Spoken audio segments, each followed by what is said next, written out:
Hey, listen, fuckhead. You can do whatever you want to do. You can put me on mute. You can turn the goddamn channel for all I care.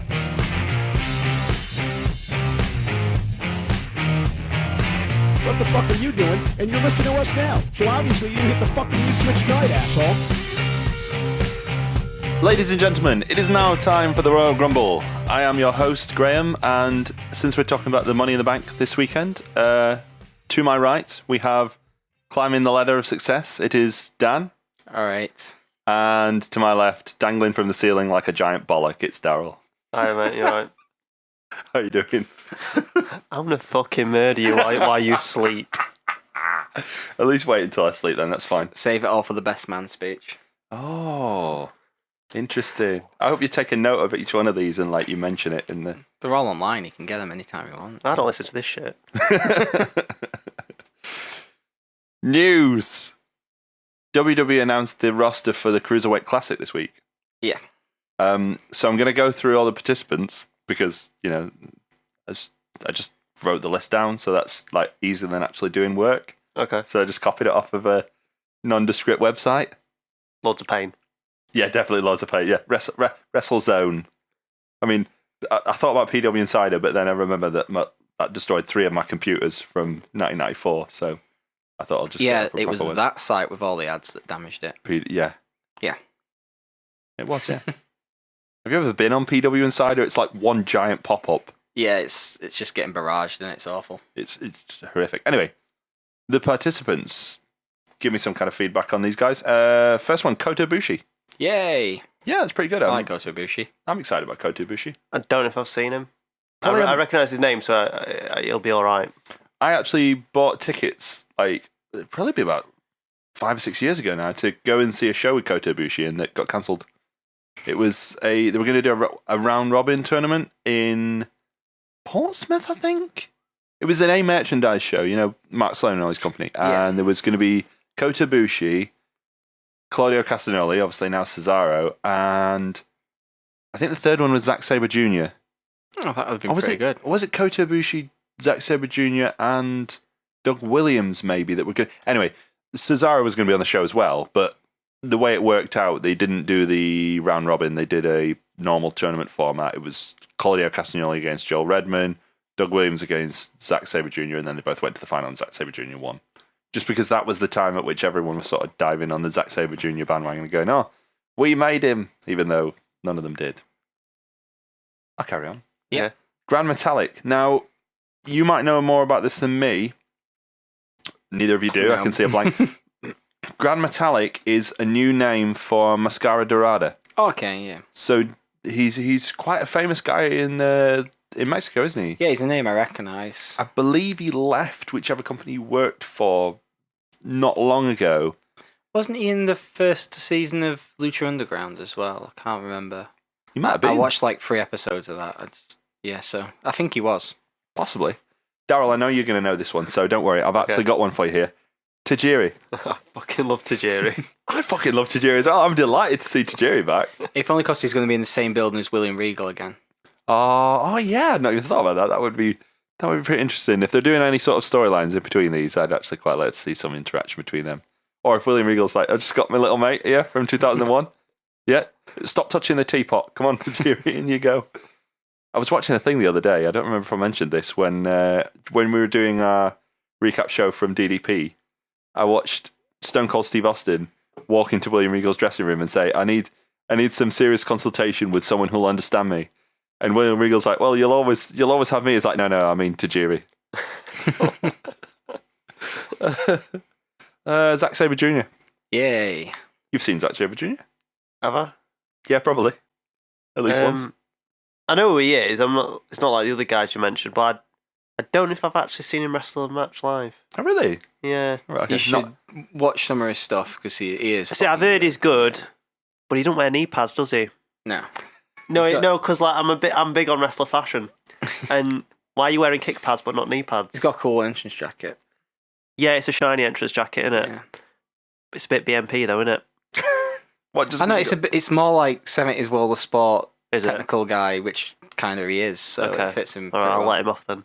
He seemed like at one point he was going to be the next British guy to go to Japan and make it big, wasn't he? And he's works for Noah, I believe. Yeah, but Noah are like well down now. Well, that's the thing. He joined just about the time that Noah were just sinking. I think, did he join before Misawa died? I think he'd done a few bits before Misawa died, and then he stayed with him afterwards. And of course, company died with Misawa pretty much. So I know he was on European navigation, obviously. yeah, But I don't remember if he actually went to Japan before Misawa died. Anyway, either way, hopefully this will be some kind of springboard and you can resume like rising up the ranks. Because I mean, you look at someone like Will Ospreay, who's come almost out of nowhere, and he's definitely a bigger star now than Zack Sabre Jr. So yeah. hopefully Zack Sabre Jr. can resume his path. Noam Dar, he's my pick. He's my boy. He's the guy to win the tournament. He's going to win it all. So, I know I'm Dar. Yeah. Yeah, no, Noam's a good dude. Good guy. Yeah, nice guy as well. Yeah. What? Why are we all laughing at this? Nothing. I literally cannot even say because I think it would end up with some kind of lawsuit. Yeah. But he's a nice guy. Okay. That's Yeah, all I'll say. he's a And good one. he's my boy. Right. He's Scottish, so Okay. he's gonna I had a win. mate at school's last name with Dar, so he's all right. Oh. Yeah. Cool. Just throwing that out there. Cedric Alexander. He was a Ring of I've Honor heard of guy. him. Yeah, he left Ring of Honor to join the tournament. By the So sounds of things, yeah. I can't actually remember much about him. I know I've seen odd little matches, but it didn't really leave an impression on me. But from what I remember, he's good, but there's not much more I can say. Fair enough. Damak. Damak. Damak. No, not Rodney Mack, I'm afraid. Militant. No, not Damak Militant. Unfortunately, it's just a German wrestler. Right. That's literally, I've got, like, this little list gives me a few descriptions of him, like, for people who might not know. And his entire description is German. a German wrestler. That's all. Fucking phenomenal. Tony Nese, is it N-E-S-E? Is it Nese or Nese? Tony Nese. He's Tony- off for TNA, isn't Is he? he? I've heard that name, Tony I've Nese. heard the name, but I have no idea where from. Well, he's in Evolve. He was the last qualifier to win a match. Oh yeah, on the iPay-per-view this weekend, he did a gauntlet against the people who'd already qualified to Yep. get a spot. Yeah. Yeah. So he's probably, I would imagine since they've done that, and obviously they're working very closely with Evolve, they probably want him to go quite deep into the tournament. But, I mean, this is all like conjecture at this point. Yeah. Zombie, a Mexican wrestler who'd been working for Elite Lucha Libre, but apparently he'd sort of disappeared. So he's possibly similar to Grand Metallic in that he's hoping to kind of transfer from the Lucha world to WWE, hopefully get himself a contract. These ones are where they start to get a little bit funny. Clément Petou, who is a bodybuilder from France. Great.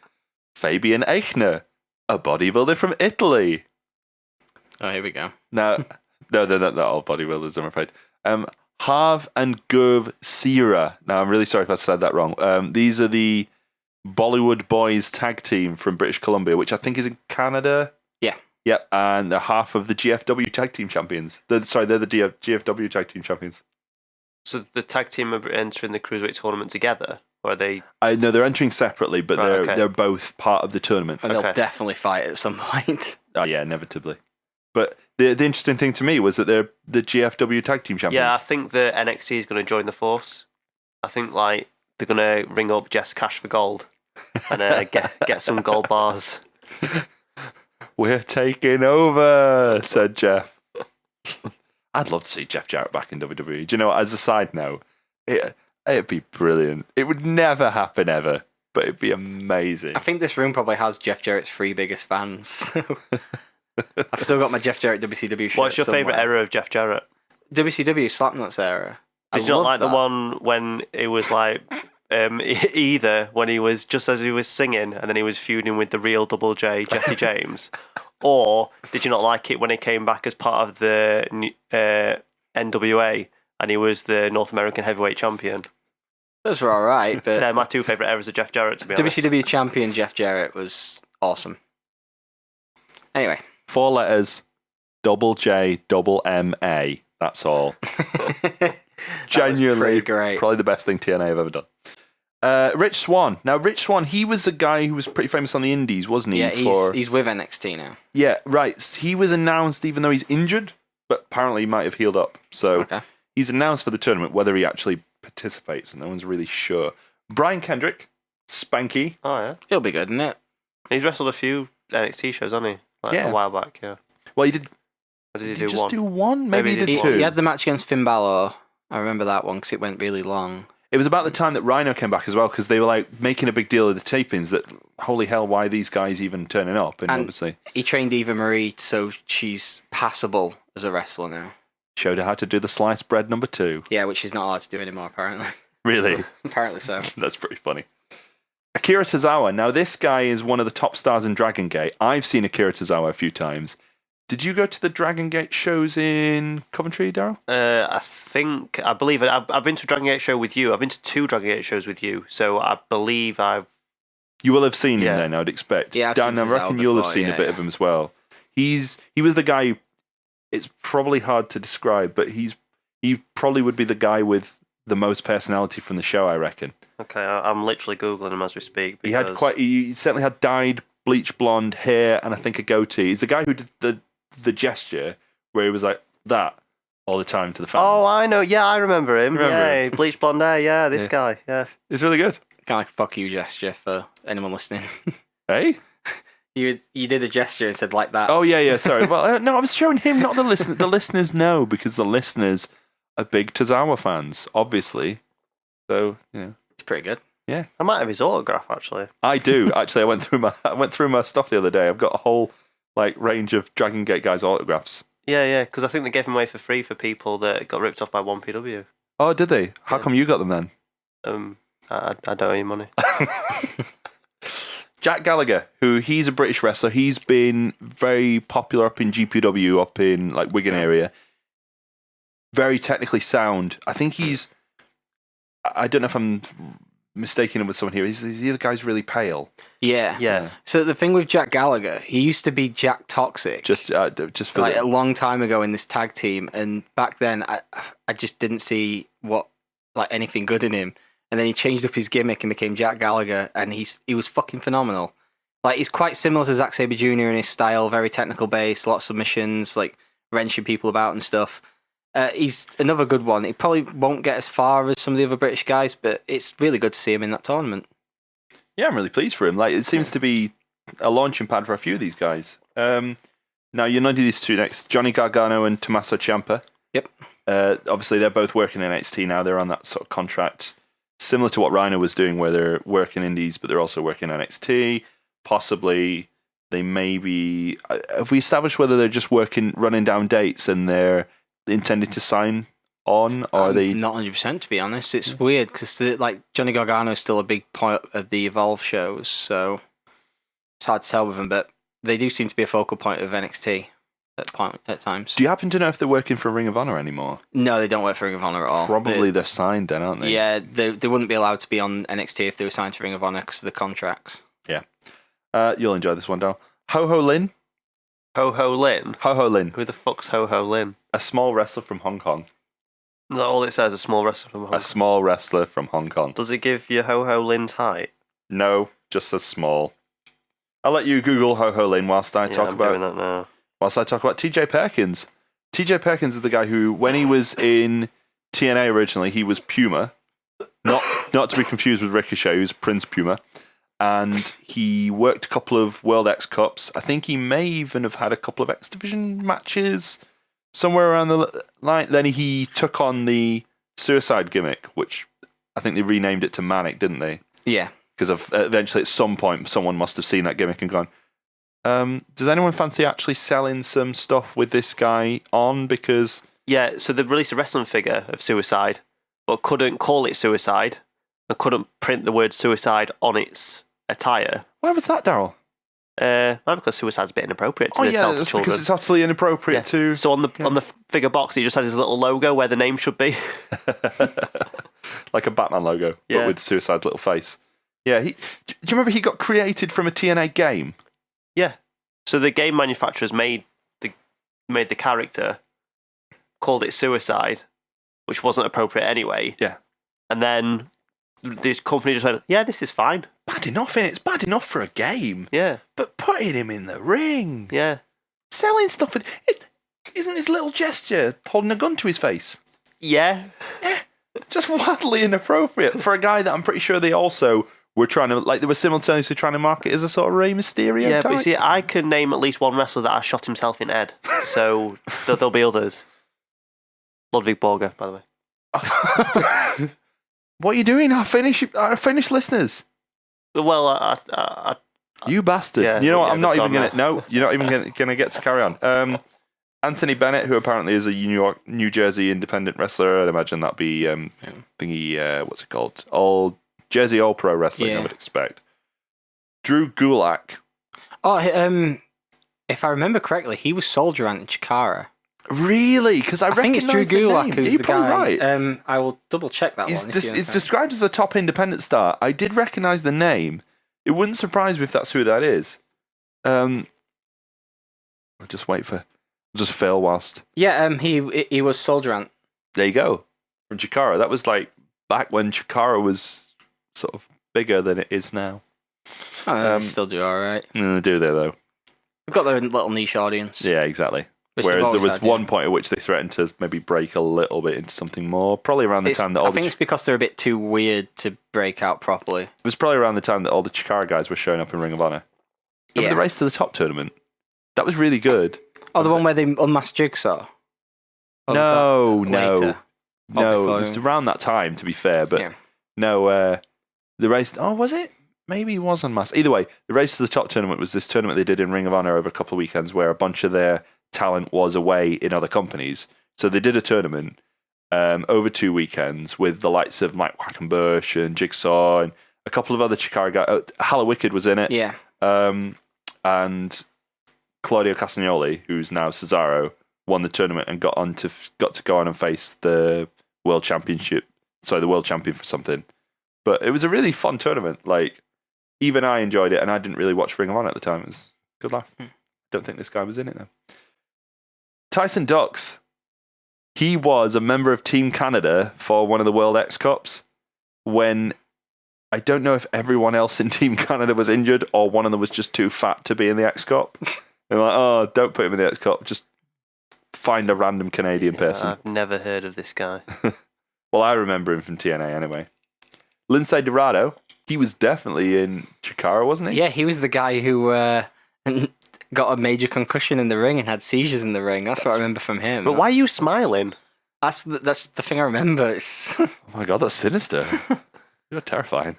You're a scary guy. He was a guy who they were clearly pushing for a little while, and then there was some disagreement between him and Quack, I think, and now he wrestles mainly in Florida in that area. But he was like a focal point of Chikara for a long while. He was a really big deal in Chikara, I remember that. Sean Maluta. Now, Sean Maluta is the nephew of Afa, so he's related to a number of another WWE Samoan. stars. Oh, he's The Rock's cousin. Yeah, in a way. Like, we're cousins in a way, because we've met. Yeah. And we're mates, we get along. So, in a way, brothers. Yeah, we're like cousins. Yeah, that's how it works. You can be our cousin. Okay. Raul Mendoza, who was known as Jinzo in Mexico from the DTU promotion. Never even heard of DTU. I don't know what any of those things mean. Yeah. Next, Kenneth Johnson, a Detroit-based independent wrestler. Nope. Am I in this tournament? Dynamite You've ruined the joke. You've ruined the joke. I've ruined the joke. You son of a bitch. If either of us two are going to be in the tournament, it's definitely you, because I'm not going to make weight limit anytime soon. No. You won't make it up to the lower weight limit though. He's living stick thin, isn't he? Look at his little. All right, twig legs. Don't It'd worry. be a good cruiserweight if you could take half of my weight. Yeah, you weren't too busy wearing fucking bear suits all the time. Will be explained one day. Alejandro Saez, who's like some Chilean guy who's known as XL. Right. That's his name. That's his wrestler name. Cool. Damien Slater, Australian-based independent wrestler, another Australian guy. The next one, Jason Lee. He was... My name is Earl. No. Unfortunately not. Devastatingly, I'm afraid to say no. He was apparently a guy who was in OVW for a long time. Okay. That's where he's based. And finally, Arya Davari. This is Sean Davari's younger brother. Oh. Don't do that. Why? I fucking thought Davari were coming back. Oh dear. I know I was going to add Dynamite Daryl Matthews, Yeah, but I've ruined that. he's pulled out. Yeah, I always pull out. Yeah, well, so I had. No, actually, that's not what Not always. I heard that was a problem. She's not going to be commentating on YouTube again. Who's your pick to win the tournament? I don't know what fuckers are in it. Nomda. What? Who'd you pick? I think it might be Zach. Zack Sabre Jr. might do it. Oh, Zack Sabre Jr. You reckon he didn't know? What? You reckon Zack Sabre? I'd love Gnome to do it, but I think it'll be Zack Sabre Jr. just because of the amount of exposure he's got without ever being in the major promotion. You called him No, me called him Noam. Noam. How do you say it? I'm terrible with pronunciation, so I'd go with Graeme. Is it definitely Noam? It is Noam. Yeah. I just want to be sure, just because we will talk about it in future. I want to get it right. Yeah. Yeah, it's just me being shit with pronunciations. Who'd you pick, Daryl? Oh, Tajiri. I hope Tajiri at least makes like the finals. I reckon he will, because he'll put over whoever's going to win it, because it's like the name in it. It's logical, innit? Yeah. I just hope he's not back, because I know they're taping them on different dates. I hope it's not a case that he can only do one date, so they have him lose in the first round. Yeah. It probably will be Zack Sabre Jr. I don't think Noam Dar will win it, to be honest with you. Well, why? Sorry. Why? Why? Why? Why? Why? Why? Why? Why? Why? Explain yourself. Why? Why? How long are you going to do this to people? I just don't. I just don't. Why? Because he's not as big a name as Zack Sabre Jr., is he? All right, that's all I needed. Hmm. All the people needed. Is it? Still my pick to win. I mean, if you'd have paused between saying whys, then I might explain myself earlier.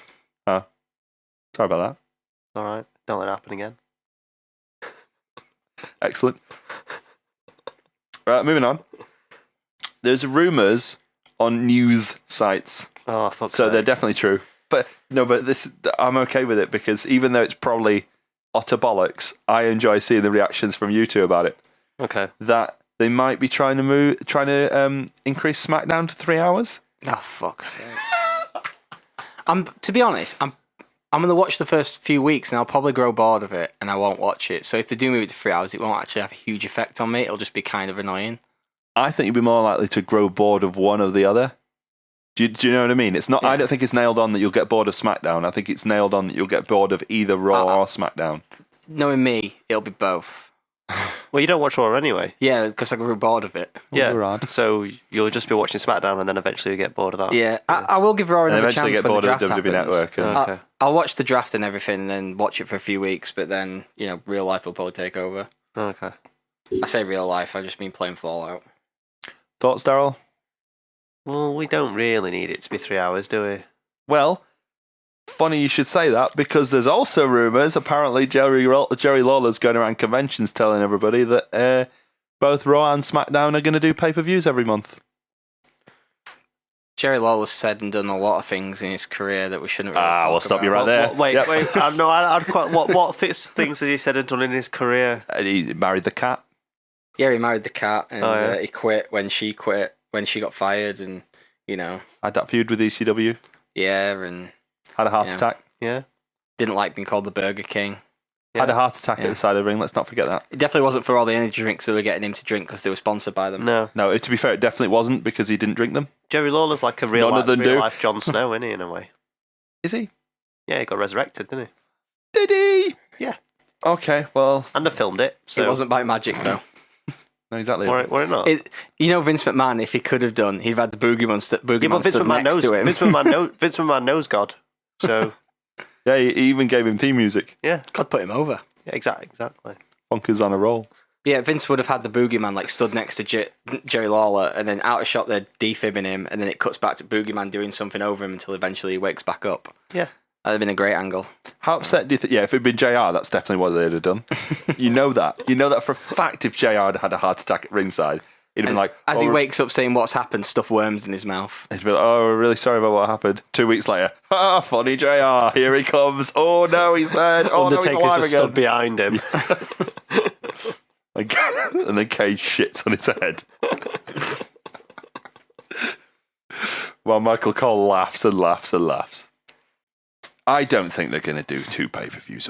They're not going to. I know it's on the network, so it doesn't really affect them. But surely just for time constraints more than anything. Yeah, I reckon he's probably got his wires crossed. I reckon what they've told him is that they're going to have separate pay-per-views or events or whatever, and then it'll be like how it used to be, where like 1 month there'll be a Raw pay-per-view, 1 month there'll be a SmackDown one, and well, if they do 3 hours of SmackDown as well, that means every month is going to have nearly 2 full days worth. It's going to have like over a full day's worth of footage a month.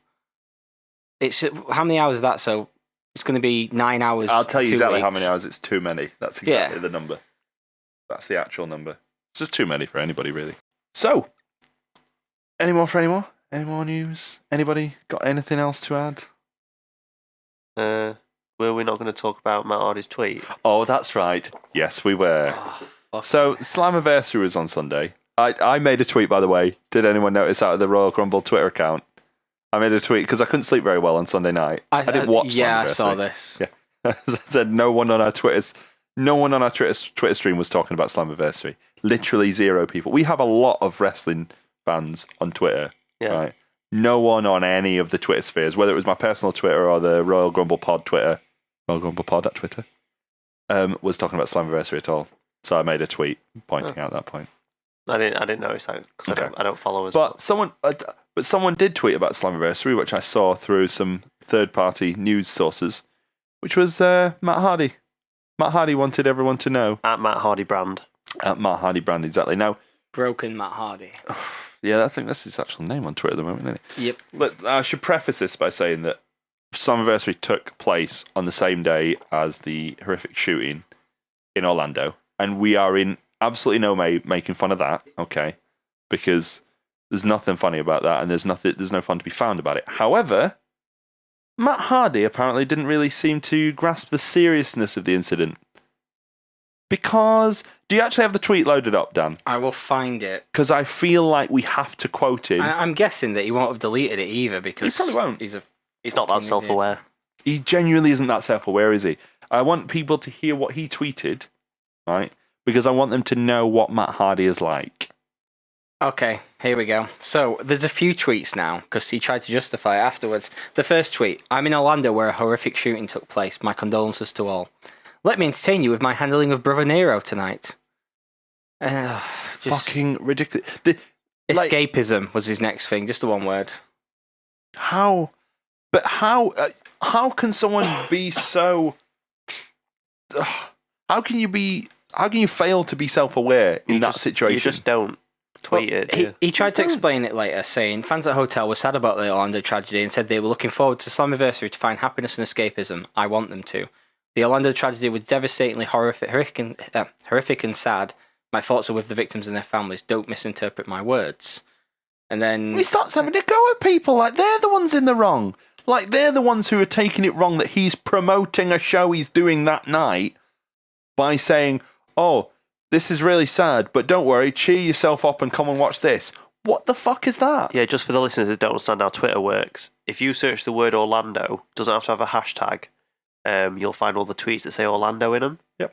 So anybody that was searching for news about Orlando also stumbled across his little advert for Slammiversary. Exactly.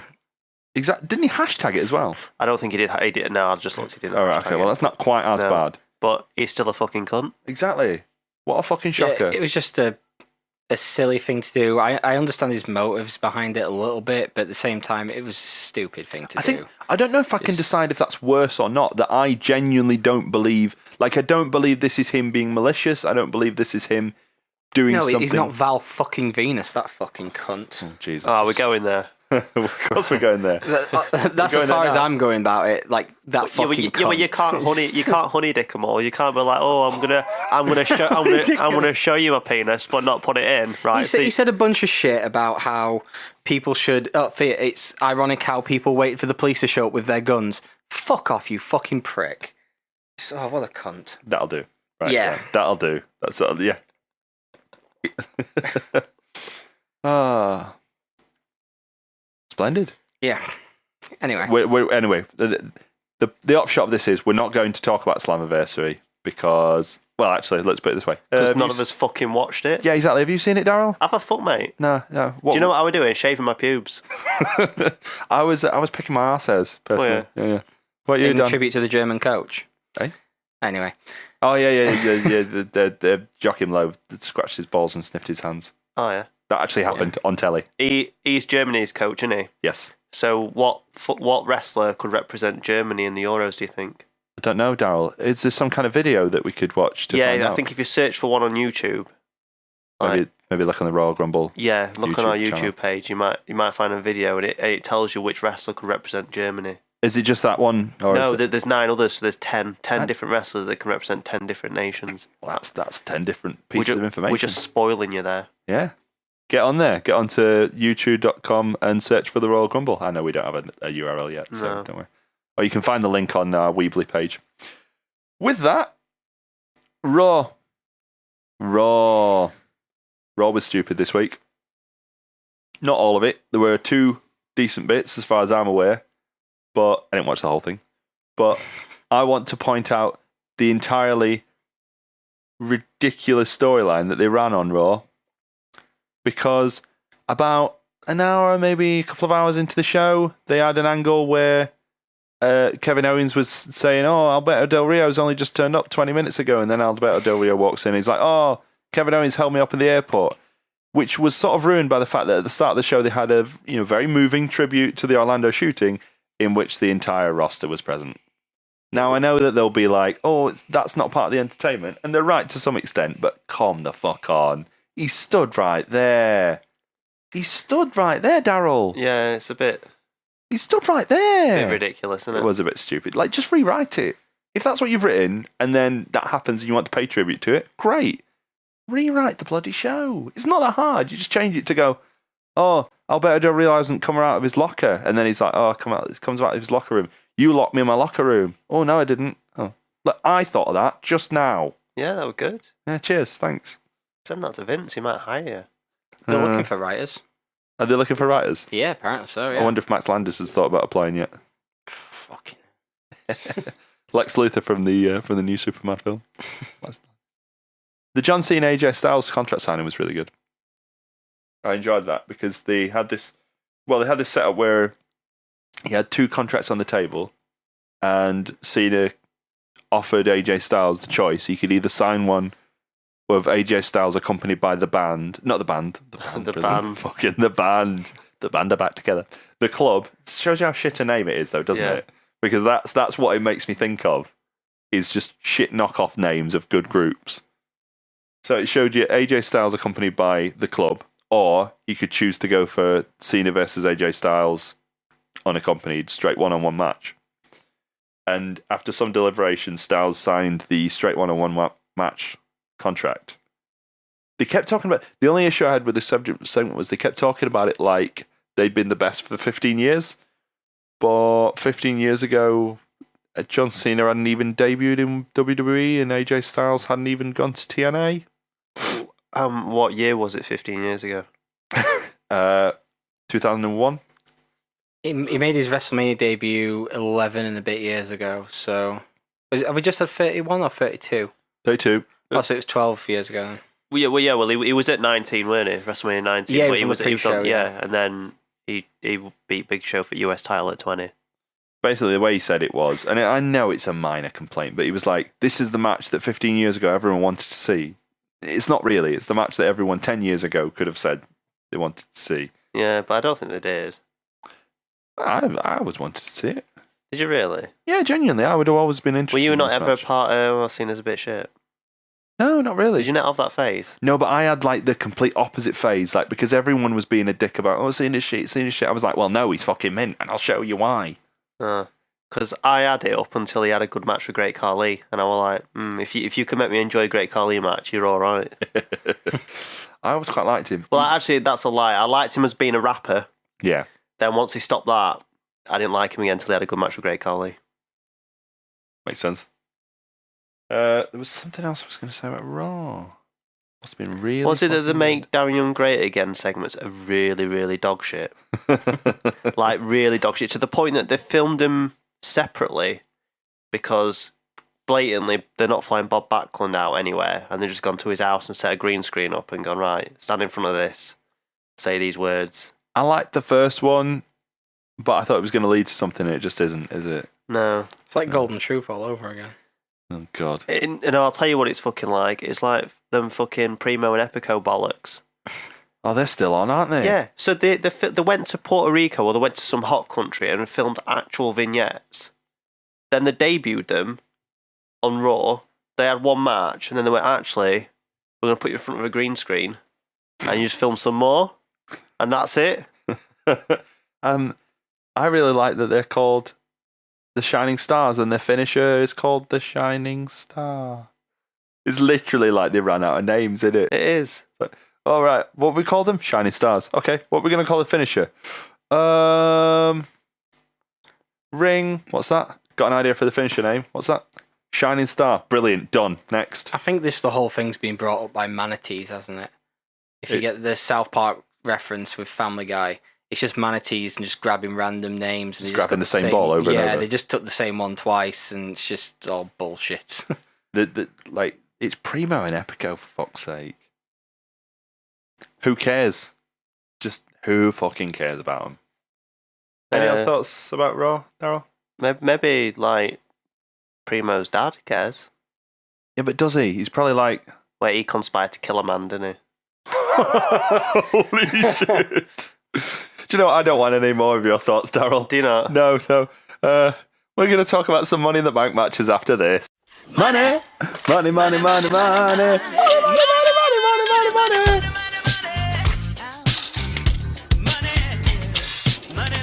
Welcome back to the Royal Grumble. So, Money in the Bank pay-per-view is this Sunday, and we thought about previewing it, and we decided not to fucking bother. So, instead we're going to talk about our favourite Money in the Bank matches from years gone by. Now, this is including when Money in the Bank was held at WrestleMania, as well as the Money in the Bank pay-per-view. We're not talking about matches specifically at the Money in the Bank pay-per-view, so for those of you who might be thinking, oh, why aren't we talking about Cena against Punk? We're not talking about Cena against Punk, we're talking about the ladder matches, the Money in the Bank matches themselves. So, we've all picked a match. I know for a fact what Daryl's picked. I knew what he'd picked the minute I set him the task. So I'm going to lead with Dan first of all. Dan, tell me, which Money in the Bank match did you choose to watch? I watched 3 of them. Excellent. Look Fuck at off. this. Yeah. Yeah, see, extra credit. Yeah, I found this. I found out we were doing this last night at, what, 7:15? No, you found out days before, mate. I have no recollection. Right, then we're going to get into group text politics now. Yeah, right. I have no recollection of this. It'll be on the messages, but I have no recollection. That's you know why how I you had to could ask recall yesterday. it? Scroll up. Yeah, but there's so many messages in it. So I'm there just getting ready to watch the football, and instead I'm having to dual screen and watch the football match and loads of different matches on here, which my girlfriend loved because there's nothing she loves more than football and wrestling. If she likes football and wrestling, there's a good YouTube video she can watch. I'll point her on to that one. I'm sure she'll enjoy it. But I watched the first Money in the Bank match. I watched WrestleMania 26, which I guess we'd be talking about, and I watched last year's. Interesting. Okay, I'm quite excited about this. Well, I'll tell you what, you start with whichever one you want to start with, and then we'll start at the beginning. Okay, go for it. Yeah. So the first one, I can't remember the contenders now. Well, I remember at least one of them. Yeah, WrestleMania 21? Yeah. Oh, yeah. Benoit. Killed his wife and child, guys. Chris Jericho, he had long hair. Shelton Benjamin, token black. Kane were in it. Ladder set on fire. Yeah, that was cool. That was really good. Christian were in it with Tyson Tom Coe.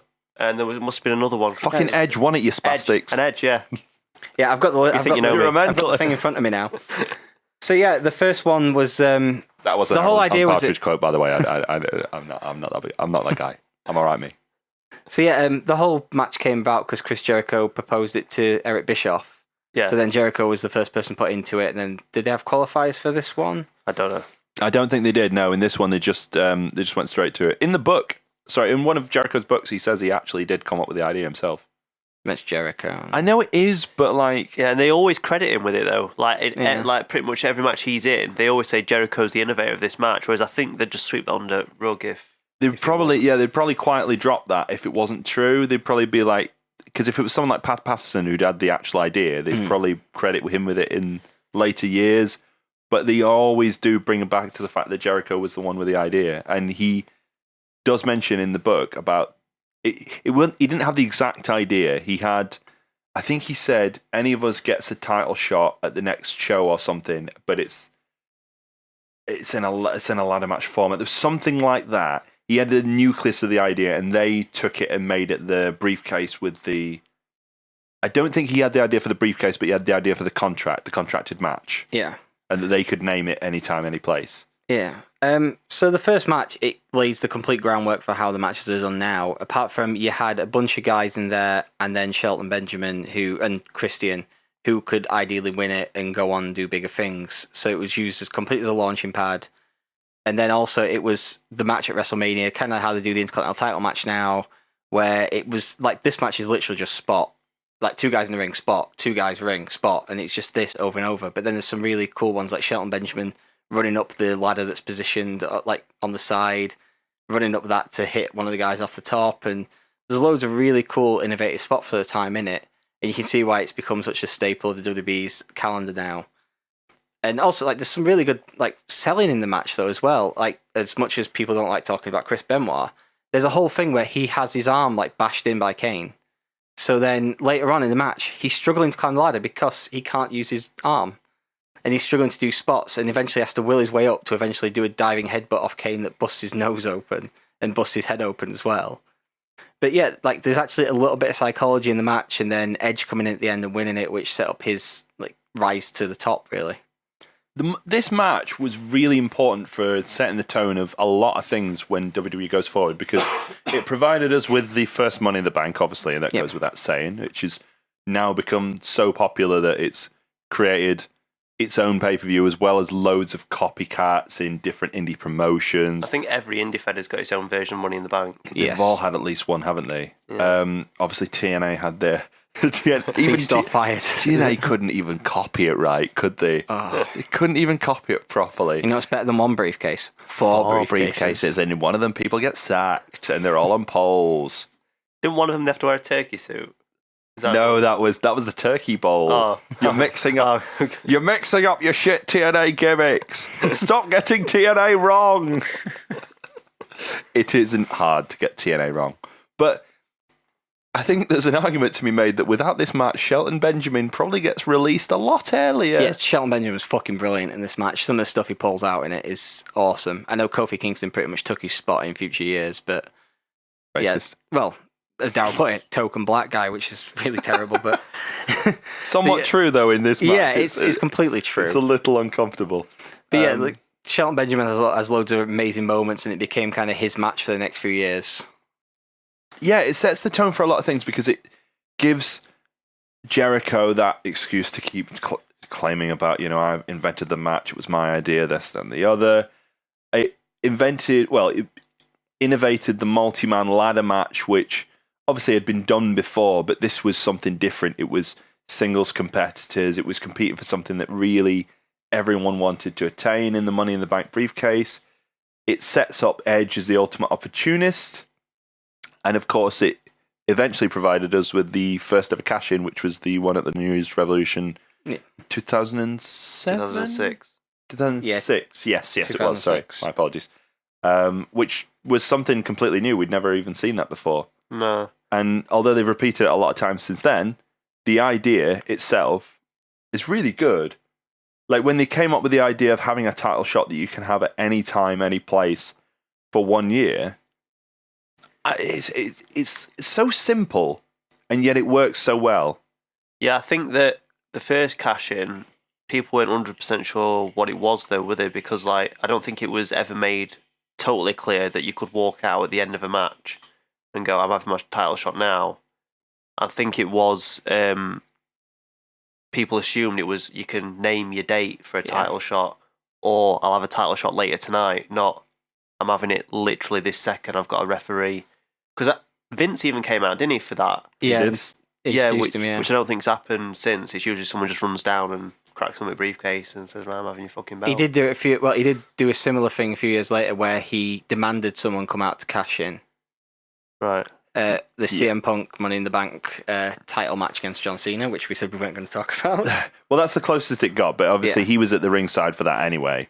But yeah, you're right. That added an extra level of gravitas to it. And I think we'll probably we'll try not to talk too much about the cash-ins, because that's something we might want to talk about another time. So we'll try and focus mostly on the ladder matches. But nonetheless, you're right. It created that moment that, I mean, I guess the suggestion is there's diminishing returns when you do it too often, but that night, New Year's Revolution, that was a brand new thing, as you say. It had never even been considered before.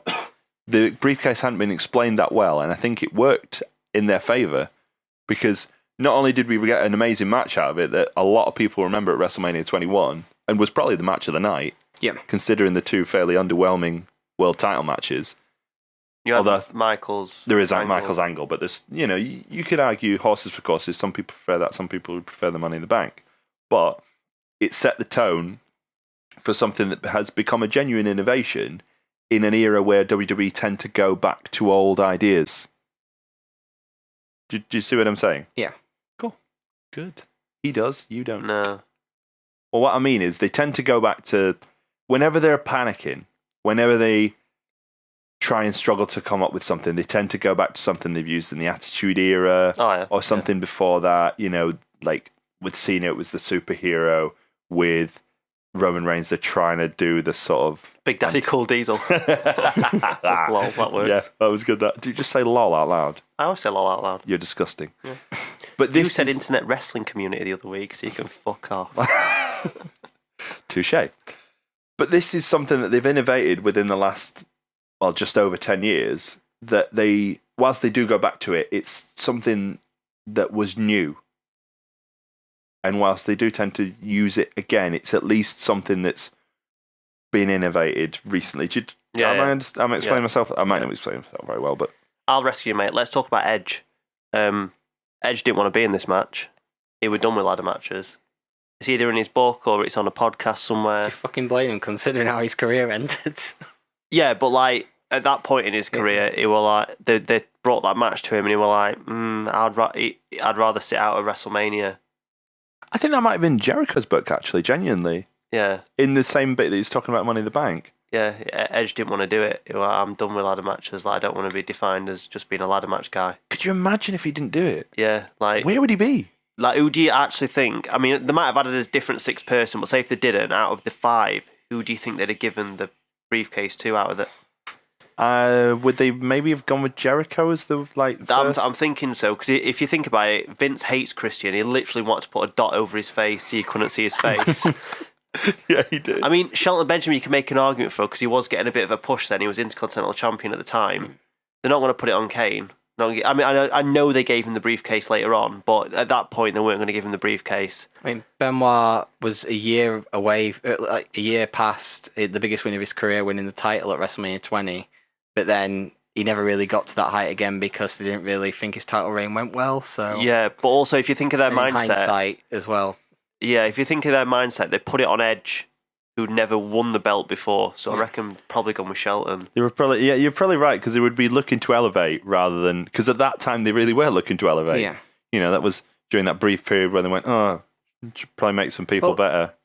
On those points, like you look at the few winners over the next few years, and you can see that clearly in this match they were looking to put people over and make new stars using this match. I think that might be part of the reason why people were so pissed off at Sheamus winning last year, was that it wasn't elevating somebody new. It was just this guy who he's done all right a couple of times, and of all the people in that match, I remember thinking, you're the least interesting. I'd argue over the last few years that's been the problem. I mean, Cena won it 1 year, didn't he? Yeah. He did. I was all right with that because it was something a little different, and you knew with Cena he wouldn't do the surprise cash in. Plus, also the way it happened with him, they wanted him to be the first one to not win the title because he was strong enough to cope with it. They did it wrong because they didn't have him lose the match because they didn't quite want to go that far, but eventually someone who won the Money in the Bank was going to have to lose their title match, and John Cena was absolutely the right person to do that.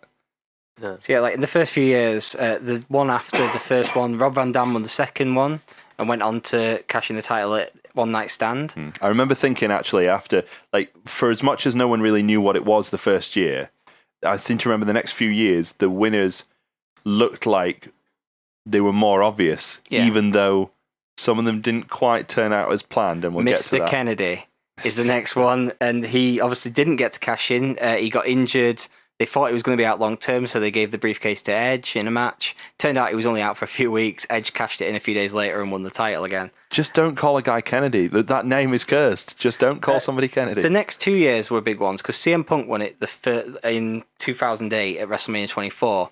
And then the next year at 25, which is the one I attended, CM Punk won again. And I genuinely did not expect him to do it 2 years in a row. Well, one of them years, Jeff Hardy were down to win it, weren't he? But then he got suspended. Well, let's talk into that because that's WrestleMania 24. Because WrestleMania 24 was the one that was 7 people. It was the first one with 7 people instead of 6. And as I recall, it was scheduled to be 8. Then Jeff got suspended. Funnily enough, they decided to just go with the 7. But that was the one that Jeff... Because to briefly skim over the one that Rob Van Dam won, it seemed pretty nailed on that that's what he was going to do. Because I remember they were talking about ECW starting up again. He won the Money in the Bank briefcase, and then the next thing we knew, there was going to be an ECW one-night stand, and we knew there was going to be another one-night stand, and it was like, well, that's obvious. He wins the Money in the Bank there. He names his title shot at the ECW one-night stand, and sure enough, that's what led to the, on storyline-wise, it led to the relaunching of the ECW brand. But Jeff Hardy seemed like the next obvious choice to win the following year. Well, Jeff Hardy was in the one the year after where Mr. Kennedy won, but they were really seemed to be pushing Mr. Kennedy at the time. Is the year after he's not involved in it? The first CM Punk one. Yeah. So yeah, like I say, he wasn't involved in WrestleMania 24. Now WrestleMania 24 was my personal favorite of all the Money in the Bank matches. I wasn't watching at the time of the first one. I have gone back and watched it. It's a very good match, but I wasn't sort of emotionally invested in it in the way I was come WrestleMania 24. And I think part of the fact that Jeff got taken out of the match made it even more interesting because then you were a bit more like, well, I don't know who's going to win this match. There were rumors that Matt Hardy was going to come back. There were rumors that, was Kennedy going to get his chance again? Was he going to get the chance that he didn't get before? Was Jericho finally going to win it, having innovated the match? And the match itself, it carries sort of a distinct look compared to the others because it was held in the outdoor stadium whilst it was still light. So, like, at the start of the match, it's still light outside. I mean, it's sort of dusky, but it's still light outside. So it just gives it a little bit of a different look. By the end of the match, I believe it's pretty much dark. And I don't know if it's just because it looks different, it sticks in my mind a bit more. But there were some really good spots in this one as well. This was the one where John Morrison was in it and he did the flip with the ladder off of the turnbuckle. Like a moonsault. Yeah, the moonsault with the ladder. It was the one where like Carlito and Kennedy lobbed Shelton off the big ladder in the middle through a ladder on the side. Was that the first breakable ladder spot? It might be, I think it was. Yeah, you're probably right. He said earlier about how WWE, when they panic, go back to the same old stuff. That breakaway ladder spot he's done every time now in every sort of ladder match. Yeah, it's a bit of a shame that. They should save that though, because in storyline, that's a metal ladder. Yeah. So like that's more brutal than a wooden table, I think. Yeah. But they just do it every match, like it's fuck all. As I mentioned before about Matt Hardy possibly coming back, he'd been injured, and there's a really good spot in this. And I know it sounds shocking in 2016 to say this, but like a few years ago, he was actually all right. Matt Hardy had a big feud with MVP. He'd gotten injured in storyline by MVP. MVP has this moment where he stood in the ring on his own. There's a ladder set up, and no one else is anywhere near. He climbs up, he's going to get the briefcase, he's going to win, and then Matt Hardy comes out of the crowd, gives him a twist of fate off the ladder, and people go mad for it. And that takes MVP out of the match. Do you know what would have been fucking mint? If Jeff Hardy didn't get suspended, Matt Hardy did that, and then Jeff Hardy went up and grabbed the briefcase. It would have, really. Yeah, but he thought that up, didn't he? What Jeff Hardy did, what a surprise. And then the shock of CM Punk winning, it's probably hard to explain now, but CM Punk at the time was still on ECW as far as I recall. He was getting more of a name, but he wasn't a name. He wasn't a big name in the WWE at the time. He was in that sort of upper mid-card area. But he was a Kofi Kingston. He was in the Kofi Kingston zone. Yeah, you're about right, actually. Yeah. He was a Kofi Kingston. So for people like us who were sort of indie wrestling fans at the time, any small victory you got with CM Punk, it was like, oh, great, he's he's done something. He's done really well. Now, I think he'd already won and lost the ECW title by this point. In fact, I know he had because he lost it to Chavo probably about a month before. And every time he got to these little milestones, like winning the ECW championship, you were like, well, this is as good as it's going to get for him, so let's really celebrate that. Let's really enjoy that. And once he lost the ECW title, I think a lot of people were like, right, that's it. He's going to be done now. He's going to go back to upper mid-card. He'll always be popular, but he'll never get any sort of corporate success, if you like. And then he won the Money in the Bank. And at that point, all the people who'd cashed in the Money in the Bank, admittedly, mostly Edge, had been title winners. So there was then the thought was, well, is he going to be the first one to lose? And then he cashed in on Edge and won the title. Now, that title reign wasn't great. Yeah, but it was the one the year after that really made his name. Yeah, but that's not the point. The point was, this was a really important milestone in getting CM Punk to the level that he eventually got to. Yeah. Do you remember the WrestleMania 2024 match, guys? I don't remember much of it, to be honest. I remember like the odd spots you've mentioned because they'd be used on highlight packages so much. Mm-hmm. But I don't really remember the match in full. Is that the one where he celebrates at the end with the ladders leant up against the turnbuckle and he climbs up the ladder and celebrates with a briefcase, or is that 25? No, I think that is that one. Well, you would know that you were there. I think that's a long time ago and I'm old, so I don't remember it. I think it is that one anyway. Yeah. That's from what I... Other than what we've already talked about, that's all I remember CM Punk celebrating with a briefcase, with it leant up against the ladder leant up against the turnbuckle. Another thing I do remember was Mr. Kennedy running underneath a ladder to begin with, and everybody being like, "Oh, that's unlucky." I was like fucking Mr. Kennedy needs any less luck than he already has. He ends up in TNA after that, so he's got really shit luck. God, Mr. Kennedy. So we move on from WrestleMania 24. Dan, you told us that you were at WrestleMania 25. Yep. Any specific memories of that match? Just the big shock when CM Punk was the first guy to win it twice, and the first year when he'd won it, his title reign he had wasn't spectacular. He eventually never actually lost the title, but never got a match for it. It was the one where they were doing a 4-way at Unforgiven, and Randy Orton came in and kicked him in the head and replaced him in the match. Was that? No, this was the Championship Scramble. Oh, the Championship Scramble. Yeah, it wasn't any regular 4-way. It was a 5-way Championship Scramble. I quite like them matches. They're all right. Yeah. So CM Punk really had a shit time with it, and then the next year he won it again, which was a big shock, and he had a really great title reign out of it with the whole Jeff Hardy feud to write Jeff Hardy out of the storylines. So yeah, that's my big memory of it. I don't remember any big spots or anything. Money in the Bank match was always enjoyable, so... But I'm guessing Daryl's like itching his seat to talk about what happened next. Yeah, so we skip over WrestleMania 26. Yeah, we're past that one. Yeah, we'll skip over really that, guys. I can't remember who won that.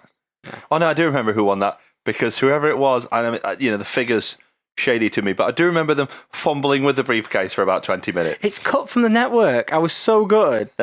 So this is the other match I watched, and I knew Daryl had watched it too.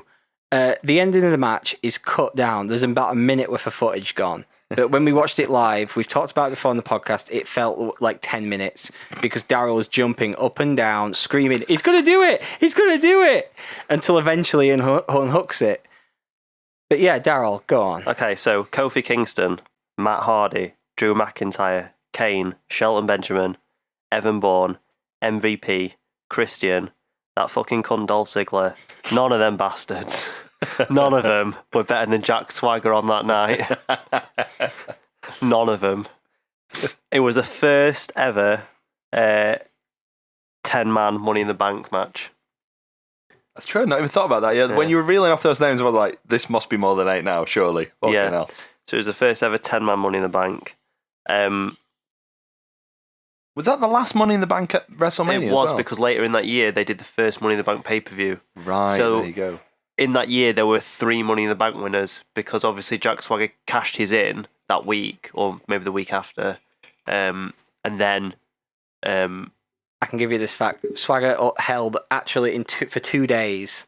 He cashed it in on the SmackDown after WrestleMania, but on TV it would have been 4 days. Yeah, because he was the record for the quickest cash in. Yeah, it was the first SmackDown after WrestleMania. Yeah. And then later on that year, they did the Raw and SmackDown Money in the Bank at the pay-per-view, so then there was obviously 2. But I think Kane might have won it that year and cashed it in that night. Kane and The Miz. Oh, okay. It was The Miz, which was like the CM Punk one, but for completely different reasons. You thought, well, The Miz is going to be the guy who loses the first time, and he didn't, and he headlined WrestleMania, and he continually goes on about it, which works for him. I'm fucking okay with that. I like The Miz now. Because it had possibly the best WrestleMania like entrance video for a main event. that promo is fucking brilliant. One thing that makes me laugh a little bit, and I'm sorry to sort of detract from what we were saying before, is CM Punk was really fucking pissy about The Miz headlining WrestleMania that year. If you were watching the story, if you were watching the show, there would have been no reason to replace CM Punk, to replace The Miz with CM Punk, because The Miz, for that brief period of time, was absolutely the right guy to go on last at WrestleMania. Yeah. Because CM Punk he'd be bitching and moaning now, instead of bitching and moaning about never getting his WrestleMania main event, he'd be going, oh, well, the only time I ever got a main event, they upstaged me with The Rock. Oh, I'm going to go fight in UFC. What? Oh, no, I hurt my back. Oh. You really don't like CM Punk, do you? No, not especially, no. Not as a person. Anyway, so Evan Bourne did a mint shooting star press. They set up like this scaffold thing with a ladder, which looked fucking dangerous. Jesus, I yeah. did like a shooting star press off it, which were mint. I was thinking what other spots there were. I've got stuff written down here. He must have done a swagger bomb onto the ladder at some point, surely. Fuck knows. Brilliant. He does the swagger bomb's like the Vader bomb, isn't it? Oh no, sorry, I meant he's got wrench power bomb. Oh, okay, because he does like the Vader bomb. I feel like the Vader splash thing onto the guy underneath the ladder, I think, or he's on the ladder. I've seen Vader's penis. We Great, can never thanks, bring him Matty. up anymore. Oh, no, we can never. There's certain things we just can't talk about. You've seen his eye hanging out of his socket and his cock hanging out of his bombs. Oh, come on, you missed a chance for a brilliant rhyme there. You could have said he's seen his eye hanging out of his socket and his cock hanging out of his pocket. Way, knock it out, we can all go home. I'm not the poet you are, Graeme. Oh, well, never mind. Kofi Kingston, the ladder broke and he used it as stilts. Yeah. Really cool spot, although when you look back at it, you're like, that's completely impractical. What the fuck was he planning to do once he got to the top? This is the master of avoiding Royal Rumble eliminations, so he's inventive at least. It is one for you as well. We mentioned Jeff Jarrett today. Drew McIntyre kept being called the Chosen One, which are a bit Jeff Jarrett-like. Drew McIntyre's one of my boys as well. See if you can guess why. You know why. Everyone knows why. Anything else to say about the WrestleMania 26 ladder match, Daryl, or can we all move on with all that this? match contained... I can't remember. Has MVP ever won the TNA World title? Because he was in TNA for a while. No, So he's got three... Oh, did he? Mate, I don't count It's it got anyway. one former TNA heavyweight champion and two future ones. Interesting. Shows what TNA go for. It was the greatest night in the history of our great sport, is what it was. Jack Swagger winning that. That was his peak. And I know he won the belt after that, but let's be honest, it went a bit downhill. So that sort of week was like his peak of his career. It really was. Yeah, he had a snazzy new little robe that he had on. Yeah, but then he ruined it all by like winning the belt on SmackDown and then changing his character completely Yeah. from like the dickhead toothy jock to I'm really Chris serious. Jericho Mark II. Yeah, exactly. What the fuck? One more. Dan, you told us, and I'll try and run along with you as much as I possibly can. You told us that you watched last year's Money in the Bank ladder Yeah, match as I well. watched it, and I don't know why I did it, because the winner is so underwhelming in it, and it goes on to the point I was going to make. I'm going to stop you because I just forgot. And I just remembered now. There was one more Money in the Bank ladder match I wanted to talk about, and I'm just going to talk about it really, really quickly. Was Daniel Bryan winning the Money in the Bank at Money in the Bank 2011? Yeah. It was the same night that Alberto Del Rio won the Money in the Bank that you talked about, that they tried to send him to cash in on CM Punk. And that, similar to the first CM Punk win, was another one of these, we didn't think he'd do it, so it's great moments with Daniel Bryan. I never thought he'd be anything in WWE, even less than CM Punk, because CM Punk always had the gift of the gab. Daniel Bryan was always much better technically, but he never seemed to have the same type of personality that CM Punk did. And so when he won that Money in the Bank ladder match, I was like, that's fucking brilliant. Even if, again, we all thought he was going to be the first one who would lose. It seems like the guys who you expect to lose get the best storylines out of it. Yeah, whereas Damien Sandow, who you probably thought would have won. Yeah, because like Daniel Bryan's whole storyline was like, I'm going to cash this in and headline WrestleMania. That's what I'm going to do. And instead, when his opportunity came, he went and pinned Mark Henry and then had that little run where he was having matches with Mark Henry at the Big Show and changed up his gimmick entirely. And he had a pretty, like, it seems like the guys like that have pretty good storylines out of it. Yeah. So, yeah. Go on. So, like last year's Money in the Bank. So, yeah. Did you have the participants down? Because it's Dolph Ziggler, Kane, Kofi Kingston, Neville, Randy Orton, and Roman Reigns. So this is the one where Roman Reigns it looked like he was going to win it at the end. What's wrong? Did you even say Sheamus there? Oh, it's Sheamus won. Yeah, I was saying. Oh yeah, so it's so the whole thing at the end of the match was Roman Reigns looks like he's going to get the briefcase, chorus of boos, and then the lights go out and Bray Wyatt stops him and starts the anyone but you thing. Sheamus ends up winning it. The crowd go mild. The point I was going to make using this match though is that really there's been so few since it moved from WrestleMania to the pay-per-views where it seemed like it started becoming the safe match just to give a guy an opportunity at the title who they're obviously positioning in that spot. Before it, like you said, the WrestleMania ones, it always seemed to be to elevate a guy. It was an opportunity to get a guy who wasn't in the title picture and put him there.